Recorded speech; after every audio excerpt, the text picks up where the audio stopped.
निवडणूक आयोगाच्या निर्णयानंतर शरद पवार गटाला मोठा धक्का बसलाय।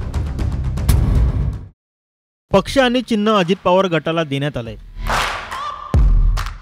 आता शरद पवार गट सुप्रीम कोर्टात धाव घेणार आहे।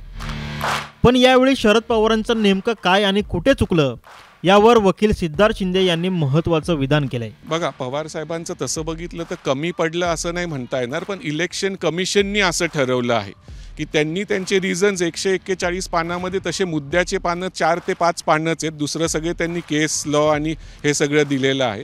तर पवार साहेब स्वतः ह्याच्यात हजर होते, ते स्वतः जातीयांनी लक्ष घालत होते जातीयतेने। आणि पण नेमकं त्यांचं काय झालं की त्यांना सुरुवातीला पण माहीत होतं की एखाद्या वेळेस निर्णय आपल्या विरोधात येणार आहे। त्यांनी सुरुवातीला पण स्टेटमेंट दिली होती की असे मी नवीन चिन्ह नवीन पक्ष हे स्वतः काढलेले आहेत, मी गेलेलो आहे त्याच्यामुळे मला एक्सपिरियन्स आहे, त्यामुळे त्यांनी तयारी तर केलेली आहे। शिवसेनेबाबतीत थोडं इमोशनल हे जास्त होतं।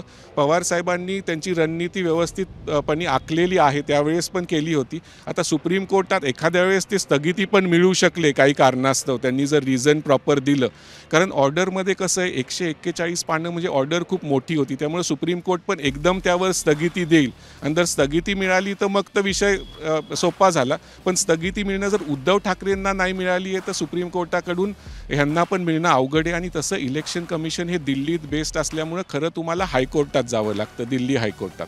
पण सुप्रीम कोर्टाने उद्धव ठाकरेंची पिटिशन एंटरटेन केली होती, कारण त्यांचं दुसरं मॅटर पण चालू होतं त्यावेळी। तर ह्याच्यात पण सुप्रीम कोर्ट ही पिटिशन एंटरटेन करेल, नोटीस जाईल अजितदादांना। अजितदादांनी आज कॅव्हिएट पण फाईल केलं आहे, जेव्हा कधी हे मॅटर येईल। आता आज जर समजा त्यांनी ऑनलाईन फायलिंग केलं आणि मेन्शन केलं उद्या परवा, तर येत्या शुक्रवारी किंवा मग पुढच्या सोमवारी किंवा त्याच्या पुढच्या शुक्रवारी, म्हणजे ह्या 8 दिवसात हे मॅटर 8 दिवसाच्या आत हे नक्की मॅटर लिस्ट होईल आणि आपल्याला त्यावेळेस समजेल की स्थगिती मिळाली आहे का नाही। ब्युरो रिपोर्ट, साम टीव्ही न्यूज, नवी दिल्ली।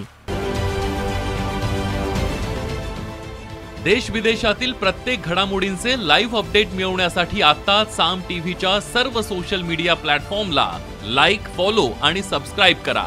तसंच सर्व नोटिफिकेशनसाठी बेल आयकॉन प्रेस करायला विसरू नका।